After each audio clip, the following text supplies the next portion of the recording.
샬롬 할렐루야. 요한복음 13장 32절이요. 만일 하나님이 그로 말미암아 영광을 받으셨으면 하나님도 자기로 말미암아 그에게 영광을 주시리니 곧 주시리라. 아멘. 성령님의 영역 안에 가장 큰 성의 본체 외에도 다른 건물과 각종 시설물이 있습니다. 본체 건물의 좌우에 예배당 건물이 하나씩 있습니다. 이 집을 방문하는 성도들이 하나님께 예배드릴 수 있도록 마련된 곳입니다. 이 성의 주인은 이 땅에 있을 때 다윗처럼 하나님의 성전을 무척 사모하였지요. 지구상의 많은 건축물 중에 하나님의 위엄과 영광을 온전히 드러내는 것이 없음을 항상 안타까워하였습니다. 그래서 오직 창조주 하나님만을 위한 성전을 뜨겁게 사모하였고, 그래서 천국에서 또 같은 모양의 대성전을 아름다운 황금 보석으로 지어 주었습니다. 시드니의 오페라 하우스 같은 공연장도 있습니다. 이 공연장 앞쪽으로 큰 호수가 있어서 마치 건물이 물 위에 떠 있는 듯 합니다. 안으로 들어가면 온갖 보석으로 꾸민 화려한 무대와 수많은 좌석이 있습니다. 하나님께서 공연장을 지어주신 것은 이 시드니 오페라 하우스와 같은 공연장이 있는 것이 성령님의 성 안에 있다는 거예요. 성령님의 영역 안에 이 공연장이 있다는 거예요. 이 성의 주인이 이 땅에서 얘는 아름답고 은혜로운 그런 찬양으로 영광을 돌렸기 때문에 주어진 것이고, 진정으로 하나님께서 기뻐 받으시는 찬양을 드릴 수 있는 일꾼을 배출하는 것입니다. 이 하나님께서는 그들이 마음껏 기량을 발휘할 수 있도록 아름다운 공연장을 지어주신 것입니다. 이 성 안에는 우리나라 에버랜드나 미국의 디즈니랜드와는 비교할 수 없을 만큼 규모가 크고 다양하고 흥미로운 놀이기구를 갖춘 놀이동산도 있습니다. 이 땅에서는 볼 수 없는 놀이기구도 많이 있는데 모두 황금 보석으로 만들어서 겹겹이 빛들이 찬란하게 발산됩니다. 놀이동산 곳곳에는 다양한 꽃길도 있는데요. 이 길은 좌우에 꽃이 장식된 것이 아니라 꽃 위를 직접 걸을 수 있도록 되어 있지요. 천국에서는 누군가 꽃 위를 걷는다 해도 상하거나 꺾이지 않으며 오히려 꽃들은 입을 오므렸다 폈다 하면서 향을 내어 환영 인사를 합니다. 이거를 떠올리면 그 벚꽃이 좀 확 피어 있잖아요. 그 벚꽃 위를 걷는다 생각을 하고, 우리는 벚꽃 아래에서 이제 그 벚꽃을 올려다 보잖아요. 근데 우리가 벚꽃 위에서 걷는다 생각을 해보세요. 물론 찌르거나 위험하지도 않아요. 그와 같은 황홀함이 있는 거지요. 동물원도 있습니다. 아프리카의 국립공원들처럼 드넓은 초원에 수많은 동물을 자유롭게 풀어놓았는데 이 땅의 것들과 비교할 수 없을 만큼 엄청난 규모이지요. 성경에 가증하거나 부정하다고 기록된 것을 제외한 각종 동물과 함께 이 땅에서 볼 수 없는 동물들도 많이 있습니다. 그런데 이 땅에서 사나운 동물이 천국에서는 아주 온순합니다. 이 성의 주인은 이 땅에서 얼마든지 자유롭게 취할 수 있지만 시간을 아껴 하나님께 드렸기 때문에 골프장, 볼링장, 수영장 등 시설이 갖추어져 있습니다. 그리고 새 예루살렘에 많은 성도들이 늘 와서 즐기고 머물게 하지요. 아까 이제 대성전이 있다고 그랬어요. 성령님 영영 안에 성전이 있다 하였어요. 그럼 우리 마음 안에 각자 성전이라고 하잖아요. 그 성전이 밖으로 드러난 겁니다. 그래서들 이제 무슨 성전들 막 지려는 그 욕심을 가진 이유가 그래요. 반대적인 걸 원수마귀 루시퍼가 그걸 알기 때문에 그런 사람들을 작동해서 뭐를 짓는다 그렇게 바람을 불어 넣는 것입니다. 하나님께서는 이 성의 주인만을 위한 공간으로 특별히 전망 좋은 몇몇 곳에 아름다운 별장을 지어 주셨죠. 이 중에는 건물 전체를 맑고 투명한 크리스탈로 만든 것이 있습니다. 하지만 밖에서는 안이 전혀 보이지 않죠. 이 별장의 제일 위층 스카이 라운지에는 회전하는 황금 의자도 있습니다. 거기에 앉으면 성 전체를 한눈에 아무리 먼 곳이라 해도 공간을 초월하여 다 볼 수가 있죠. 사색의 길이라는 특별한 산책길도 있는데 이 길 좌우에는 하늘을 가릴 만큼 울창한 나무가 쭉 늘어서 있습니다.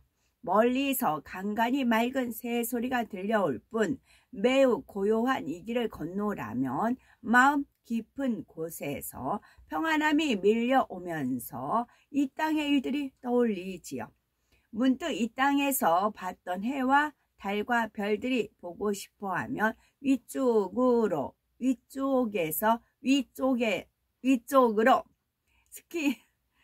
지금 어제 그 달을 보고 생각을 하니까 위쪽으로 스크린이 펼쳐지면서 해, 달, 별들이 뜬 장면이 연출이 됩니다. 추억의 동산이라는 큰 마을은 이 성의 주인이 이 땅에서 살 때의 발자취를 모아 놓은 곳이지요. 태어난 집과 자라난 마을, 다니던 학교, 연단 기간에 살던 장소, 아버지 하나님을 처음 만난 장소 등이 있죠. 이 또 성 안에는 거대한 3단 폭포가 있습니다. 3번에 걸쳐 떨어진 거대한 물줄기가 보석들이 깔린 바닥에 부딪혀 물보라를 일으키며 눈부신 빛을 발하지요. 폭포 좌우에도 2중 3중의 빛을 내는 보석들이 깔려 있어 그 빛이 물보라와 어우러져 아름다운 장면을 연출을 합니다. 폭포 위에 있는 넓은 정자에는 주변의 경관뿐만이 아니라 이 성의 전경을 볼 수가 있죠. 폭포에서 떨어진 물줄기를 따라가면 드넓은 바다가 나옵니다. 멀리 크고 작은 섬들도 있고요. 물은 맑고 깨끗하며 물결은 마치 보석을 뿌려 놓은 듯 반짝거리죠. 고기들이 수정같이 투명한 물살을 가르며 노니는 모습은 한 폭의 그림 같답니다. 바닷속에서는 5색의 아름다운 집들이 지어져 있습니다. 바닷속에 집이 있어요. 바닷속에는 옥색의 아름다운 집들이 지어져 있습니다. 바다에서는 카누, 서핑 등 다양한 수상 스포츠를 즐길 수가 있고요. 그리고 크고 화려한 요람선도 있는데 그 안에는 연회장, 극장, 수영장 등 온갖 시설이 잘 갖추어져 있지요. 전부 크리스탈로 만들어져서 마치 바다 위를 걷는 것처럼 느껴지는 배도 있고 깊은 바닷속 신비하고 경이로운 광경을 볼 수 있는 거대한 럭비공 모양의 잠수함도 있답니다. 이 성은 성령님의 영역에서 가장 큰 성인 만큼 곳곳에 크고 작은 호수와 정원도 있지요. 호수에는 형형색색 고기들이 논일고 각각의 정원에는 특색 있는 주제로 단장된 꽃과 나무, 분수 등이 있답니다. 이 땅에서 분수는 말 그대로 물을 품어내지만 천국의 분수는 물뿐만이 아니라 향이나 여러 아름다운 빛깔을 색깔을 내기도 하지요.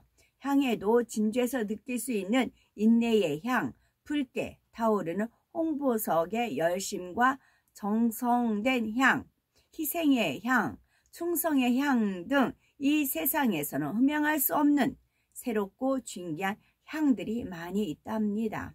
성 안에는 생명수 강도 흐르는데 강 군데군데에 완만한 아치형의 무지갯빛 구름다리가 놓여 있지요. 생명수 강가에는 금모래, 은모래가 곱게 깔려 있으며 황금 벤치들이 곳곳에 놓여 있습니다. 생명수 강을 따라 쭉 늘어선 생명나무에는 크고 탐스러운 생명과일이 항상 열려 있지요. 하나님의 자녀들은 백보자 대심판을 통해 상급을 받고 각자의 처소로 들어갑니다. 그 후 하나님께서 주관하시는 천국의 첫 번째 연회가 열리죠. 연회장은 새 예루살렘의 하나님의 영역 안에 있는 하나님 보호자 앞에 마련되는데 끝이 보이지 않을 만큼 넓습니다. 연회장 앞쪽에는 두 계단의 단이 있는데 윗단 중앙에는 하나님의 보좌가 있고 그 양쪽에는 주님과 성령님의 보좌가 있습니다. 이 보좌들은 요한계시록 4장 3절의 말씀처럼 찬란한 무지갯빛으로 둘러 있으며 매우 높고 웅장합니다. 아랫단에는 엘리야, 에녹, 아브라함, 모세와 24장로 등 서열 높은 선지자들이 앉을 보좌들이 쭉 놓여 있지요. 연회에 초대받은 성도들은 천사의 안내를 받아 지성석에 앉게 됩니다. 먼저 새 예루살렘에 거하는 성도들이 맨 앞쪽에 앉고 그 다음 3천층, 2천층, 1천층 낙원에 거하는 성도 순으로 앉습니다. 이 연회에는 연회장에 함께하지 못한 성도들을 위해 다른 모든 처소에도 대형 스크린으로 생중계됩니다. 나팔 소리가 힘차게 울려 퍼지고 모든 성도가 기립하면 먼저 하나님을 호위하는 수많은 천사장들이 등장하여 단 뒤편에 도열하지요. 다음으로 믿음의 선지인들이 입장하여 아랫단에 도열합니다. 이때 찬란하고 영화로운 빛과 함께 하나님께서 입장을 하십니다. 얼굴을 비롯한 몸 전체에서 형용할 수 없는 찬란한 빛이 발해지므로 감히 눈을 뜨고 볼 수 없을 정도이지만 그 모습은 크고 어미하면서도 매우 인장하십니다. 하나님께서 보좌 앞으로 나오시면 모든 이들 일제히 고개 숙여 경배하고요. 피조물로서 창조주 하나님을 친히 대하는 일은 엄청난 영광이며 너무나 큰 기쁨과 감격 그 자체입니다. 그러나 낙원이나 1천층, 2천층에서 온 성도들은 하나님의 얼굴을 보고 싶어도 강한 빛으로 인해 고개를 잘 들지 못하지요. 물론 하나님께서는 그들을 위해서 빛의 세기를 약하게 조절해 주시지만 스스로 민망한 마음에 고개를 똑바로 들지 못합니다. 하나님께서 자정하신 다음에는 천사장의 의전을 받으며 주님이 등장하십니다. 주님은 높고 화려한 면류관을 쓰셨고 흰색에 빛나는 긴 망토를 거치셨는데 먼저 하나님께 고개 숙여 예를 올리지요. 그리고 모든 성도의 경배에 미소로 화답하시며 이 연회의 사회를 보십니다. 먼저 6천년의 인간 경작 기간에 크게 영광 돌린 믿음의 선지인들을 한 분씩 소개합니다. 주님께서 소개하시는 분들 중에는 오늘날 하나님의 일을 크게 이루는 분도 있죠. 그분은 놀라운 성령의 권능으로 무수한 구원의 열매를 맺으며 인간 경작의 마무리를 하고 있는 것입니다. 주님께서는 이분의 사역과 열매를 낱낱이 설명해 주십니다. 어떻게 아버지 하나님을 사랑했고 어떠한 믿음과 순종으로 하나님의 뜻을 온전히 이루었는지 말씀해 주시는 겁니다. 이분을 통해서 구원에 이른 성도들은 매우 기뻐하고 감사하며 환호하게 됩니다. 그러면 힘찬 오케스트라의 연주가 시작되며 무대에서는 아름다운 천사들의 춤과 노래 등 멋진 공연이 펼쳐지지요. 주님께서 특별히 소개하신 믿음의 선진들을 이 땅에서 함께 도왔던 이들이 나와서 춤과 노래로 찬양하는 시간도 있답니다. 이는 그 믿음의 선진들의 열매를 자랑하여 기쁨이 더하게 하기 위한 아버지 하나님의 특별 이벤트라 할 수가 있는 거지요.